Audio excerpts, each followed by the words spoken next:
Okay, class 10 आज हम लोग इंग्लिश में स्टार्ट करने वाले हैं द 3 क्वेश्चंस 2.2। मैंने बोला था कि इस लेक्चर से मैं ग्रामर और राइटिंग स्किल स्टार्ट करूंगी, बट अभी आप लोगों का हिंदी का ग्रामर एंड राइटिंग स्किल चल रहा है, तो तब तक हम लोग इंग्लिश के चैप्टर्स कर लेते हैं। दो लैंग्वेजेस मिक्स करोगे तो कंफ्यूजन हो जाएगा। तो पहले आप लोग अपनी हिंदी सुधार लो, उसके बाद इंग्लिश पे आते हैं। तब तक हम चैप्टर्स कंप्लीट कर लेते हैं। ये जो सेकेंड यूनिट बचा है वो भी कर लेते हैं। द 3 क्वेश्चंस 2.1 एक पोयम है जो मैं नेक्स्ट लेक्चर में कराऊंगी, क्योंकि इस यूनिट में 2 पोइट्रीज है, वो एक ही लेक्चर में खत्म हो जाएगी। अब जो 3 क्वेश्चंस है वो एक स्टोरी है लियो टॉल्स्टॉय की। अब जो लियो टॉल्स्टॉय थे ये रशियन राइटर है और ये बहुत अच्छी स्टोरीज लिखते थे। मोस्टली इनकी स्टोरीज जो होती थी ना मोरल बेस्ड टाइप होती है और एकदम इजी लैंग्वेजेस में लिखते हैं, इजी लैंग्वेज में लिखते हैं, और जो बच्चों के लिए होती है स्पेशली, कि अगर आपको बच्चों को कोई सीख देनी है तो इनकी स्टोरी से बता सकते हो। Who is regarded as one of the greatest author of all time. All time मतलब हमेशा के, अब तक के सबसे ग्रेटेस्ट ऑथर है ये Leo Tolstoy. He first achieves literary acclaim in his 20s with his semi-autobiographical trilogy Childhood, Boyhood and Youth। तो उनको फर्स्ट अक्लेम मतलब प्रेज, तारीफ की गई या उनको बहुत अच्छा कब माना गया था? उनके 20s में, जब उन्होंने एक सेमी ऑटोबायोग्राफी लिखी। सेमी ऑटोबायोग्राफी मतलब, बायोग्राफी मतलब तो पूरी आत्मकथा, सेमी मतलब कुछ फ्रिक्शंस डाले और कुछ रियल था। ट्रायोलॉजी मतलब 3 फेज में लाइफ को बताया था, चाइल्डहुड, बॉयहुड और यूथ। अभी आप लोग यहाँ पर हो बॉयहुड में, जब स्कूल से निकलोगे कॉलेज में जाओगे तभी आप यहाँ इस स्टेज पे आ जाओगे। A parable is a short story with a moral lesson. तो अभी ये जो स्टोरी है जो हम पढ़ने वाले हैं 3 क्वेश्चन, ये एक प्रेबल है। और प्रेबल होता है एक शॉर्ट स्टोरी जिसमें ऑब्वियसली मोरल होता है, जो हम बचपन में सुनते हैं ना कि मोरल स्टोरी वगैरह। A preble usually has a human characters. This preble concerns a king। और जो छोटी स्टोरीज होती है प्रेबल जो होती है उसमें ह्यूमन के कैरेक्टर्स होते हैं, ह्यूमन के इमोशंस होते हैं, उनकी थिंकिंग के बारे में होता है। तो अभी ये जो प्रेजेंट स्टोरी है 3 question, a king who want to find the answers to what he considers to be the 3 most important question in life. तो ये स्टोरी है एक राजा के बारे में जो अपने 3 क्वेश्चंस के आंसर चाहता है। तो वो 3 क्वेश्चंस कौन से थे और उसको आंसर कैसे मिलता है ये भी हम आगे लेसन में पढ़ते हैं। Once a certain king had an idea. उसके पास एक आइडिया आया और उसके 3 क्वेश्चंस थे। तो मैंने यहाँ पे नंबरिंग डाली हुई है, फर्स्ट, सेकेंड एंड थर्ड। यहाँ पर थोड़ा सा है ना ये सेंटेंस में कुछ गड़बड़ की है, इसलिए थर्ड क्वेश्चन क्लियर नहीं होता है। यहाँ पर कॉमा होना चाहिए और यहाँ पर एंड होना चाहिए था। तो फर्स्ट क्वेश्चन है इसका, if he always knew the right time to begin everything. कितना अच्छा हो कि अगर उसको पता हो कि कौन सा टाइम सही है काम करने के लिए। He always knew the right time to begin everything, हर काम को शुरू करने के लिए कौन सा टाइम सही है। Second question, if you knew who were the right people to listen and to who to avoid. काश कि उसको पता हो कि कौन सा इंसान है जिसकी उसको सुननी चाहिए और कौन से इंसान को अवॉइड करना चाहिए। And the most important things to do, और कौन सी ऐसी चीज है जो बहुत इंपॉर्टेंट है और वो काम हमको करना चाहिए। तो 3 क्वेश्चंस, फर्स्ट कौन सा राइट टाइम है, सेकेंड कौन सा राइट पर्सन है, एंड थर्ड कौन सी इंपॉर्टेंट चीज है या काम है। तो फर्स्ट क्वेश्चन, सेकेंड क्वेश्चन, यहाँ पर प्लीज कॉमा लगा देना और यहाँ पर एंड लगा देना। He would never fail in anything that he could undertake and above all if he always knew what was the most undertake.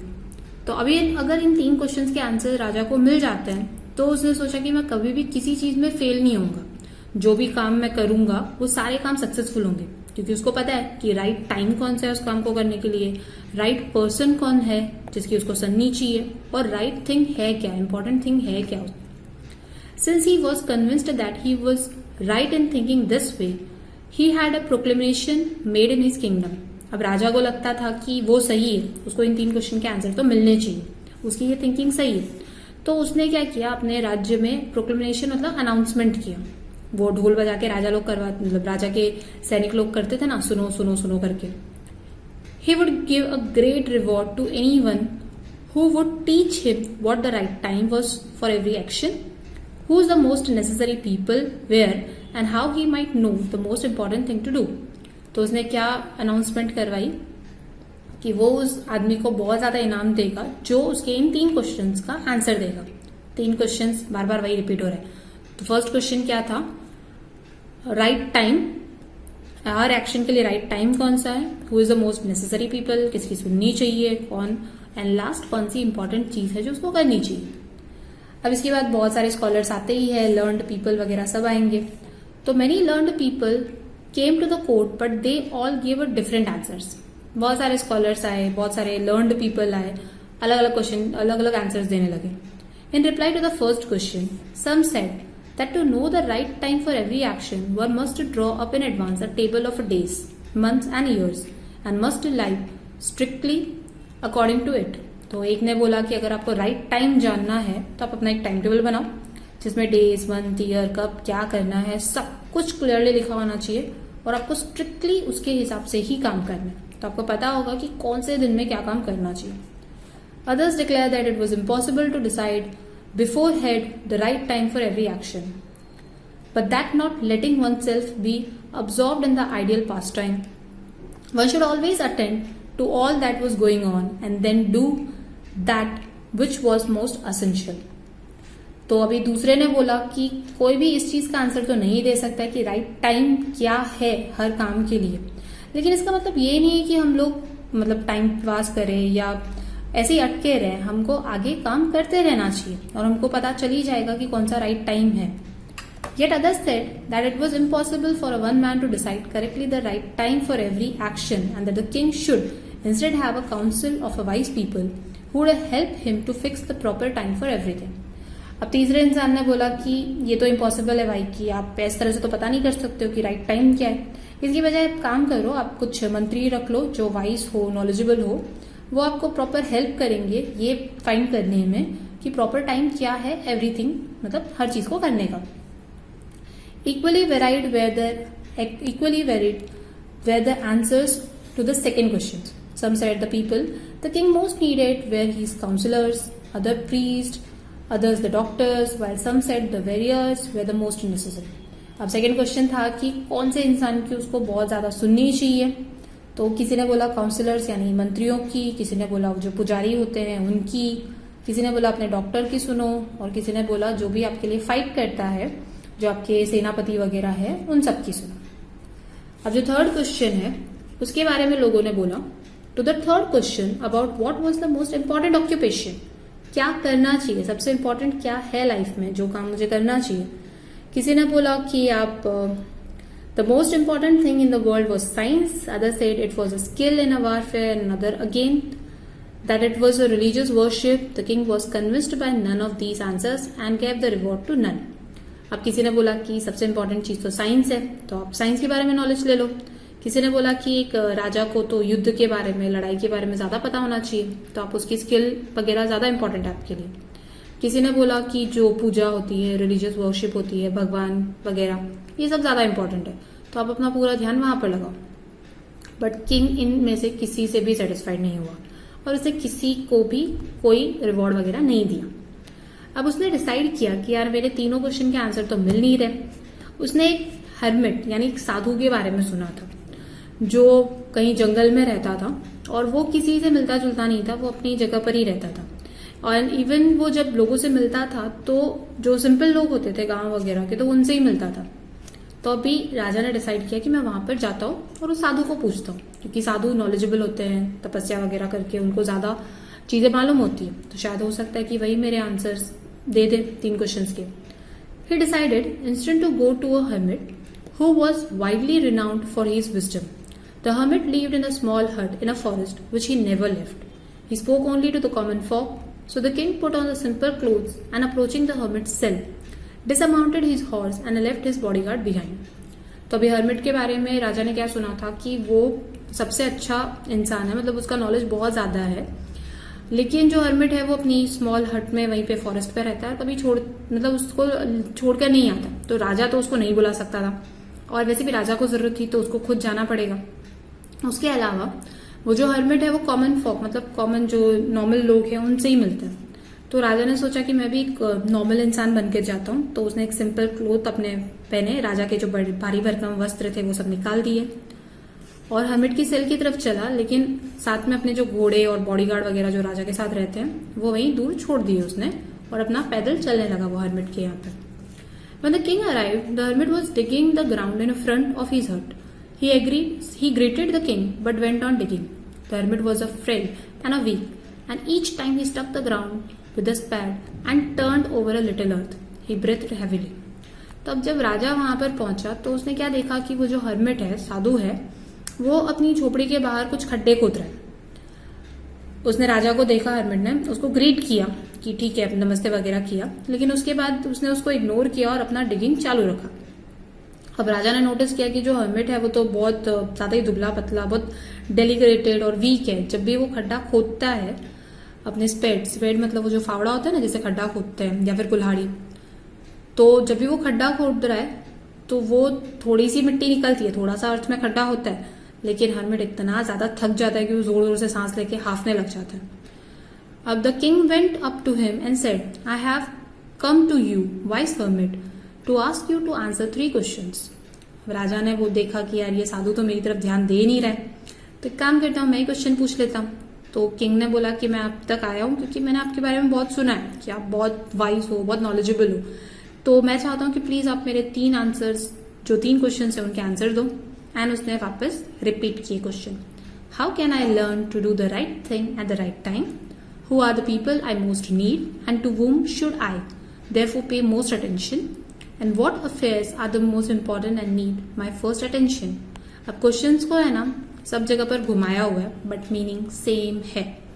How can I learn to do the right thing, मैं किस तरह से सीखूं कि right time कौन सा है काम करने के लिए, कौन से पीपल है जो सबसे ज्यादा मुझे, जिनकी जरूरत है और जिनके बारे में मुझे सुनना चाहिए, मतलब जिनकी बात मुझे सुननी चाहिए। एंड लास्ट, कौन से ऐसे इंपॉर्टेंट काम है जिसको मुझे सबसे फर्स्ट अटेंड करना चाहिए। The hermit listen to the king but said nothing. अब साधु लोग जो आप लोग में है, उसने तो आपने सुना होगा कि ये लोग अपने है ना किसी एक्ट से बहुत सारी चीजें बताते हैं, कभी भी सीधे सीधे आंसर नहीं देते। तो सेम यहाँ पर भी है, हर्मिट ने बात तो सुन ली लेकिन उसने कुछ रिएक्ट नहीं किया। He just spat on his hand and resumed digging. वो सिर्फ 2 मिनट के लिए ऐसे खड़ा रहा अपने हाथ फोल्ड करके या हाथ को ऐसे ही रख के, डिगिंग थोड़ी देर के लिए स्टॉप कर दी।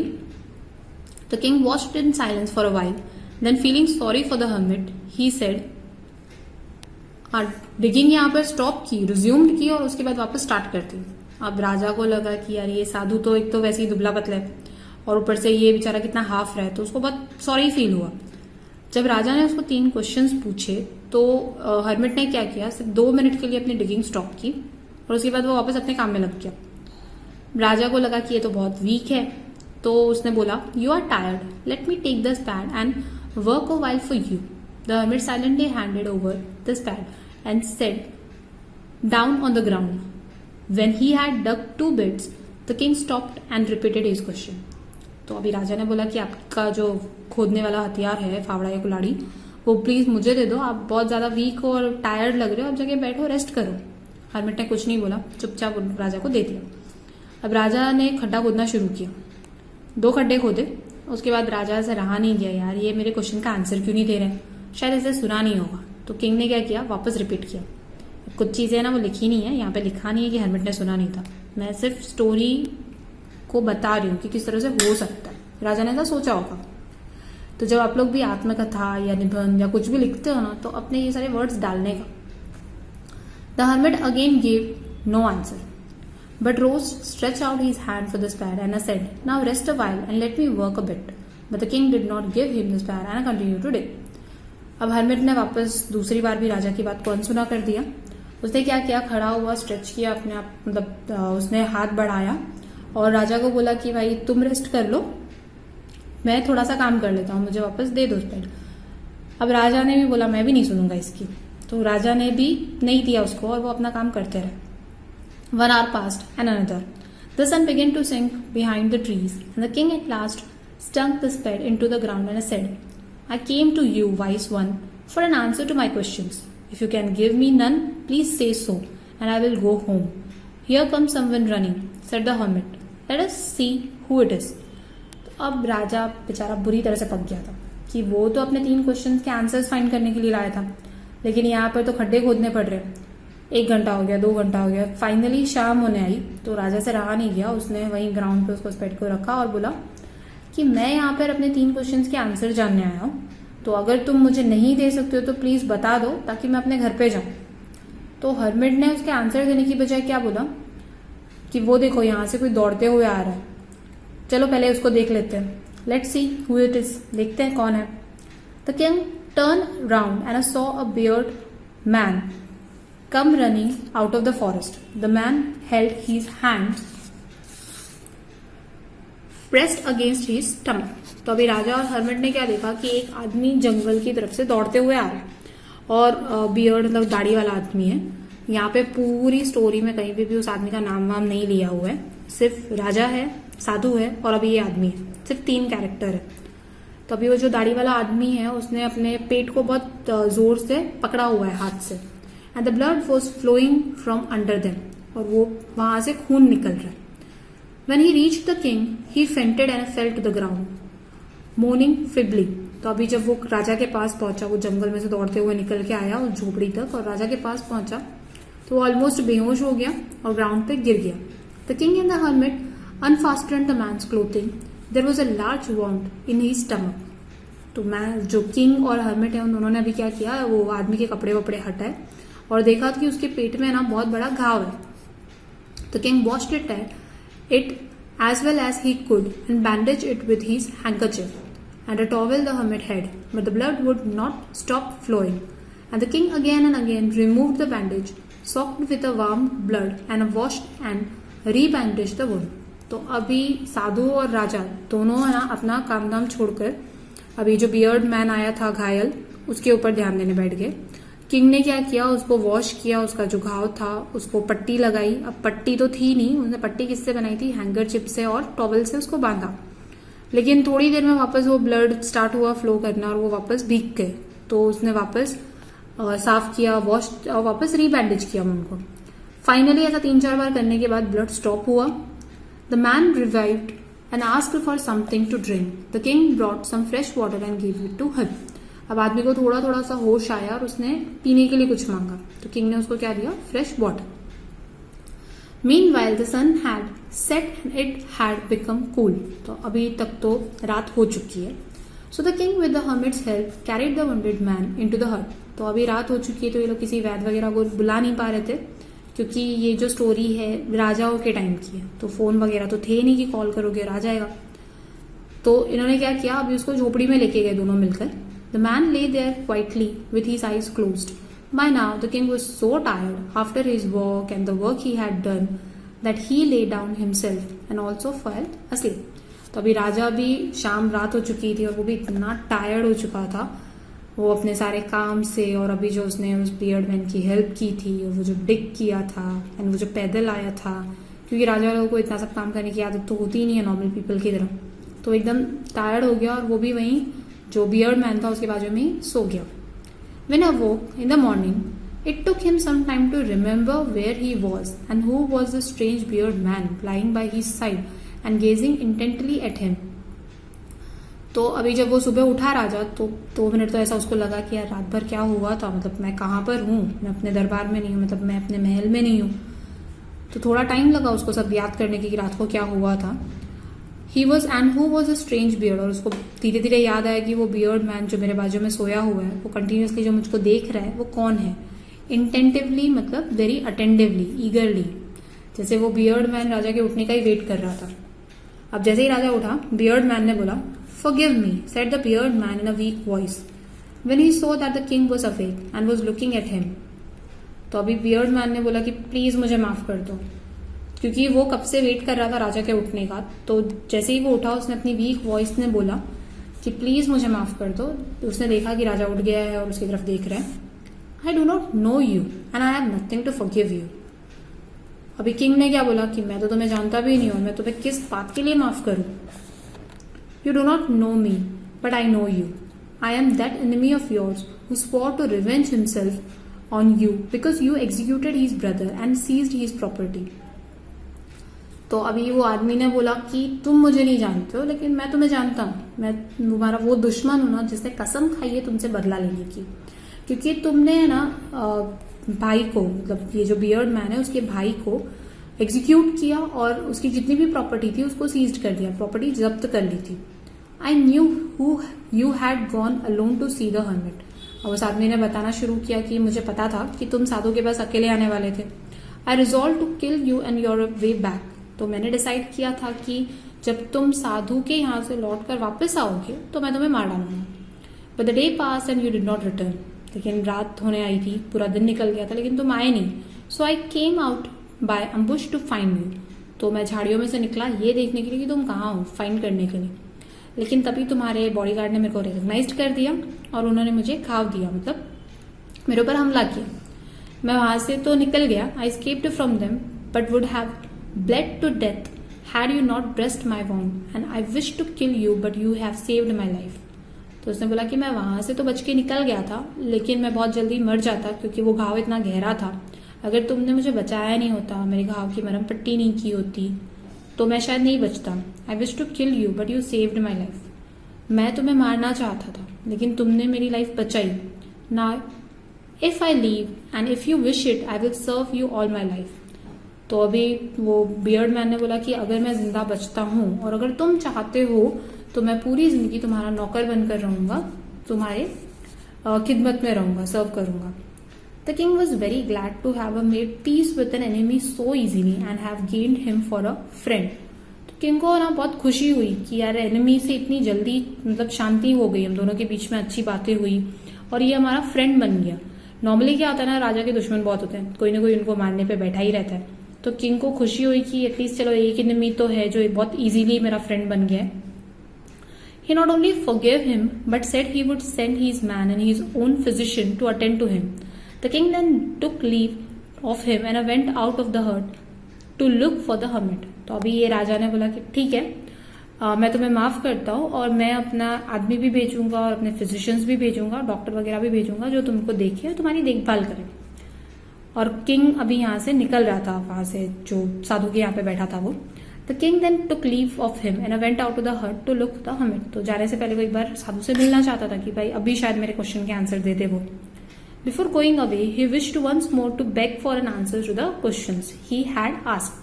तो जाने से पहले उसने सोचा कि मैं एक बार और ट्राई करता हूँ, एक बार और उससे पूछता हूँ कि शायद मेरे आंसर्स दे दे मुझे।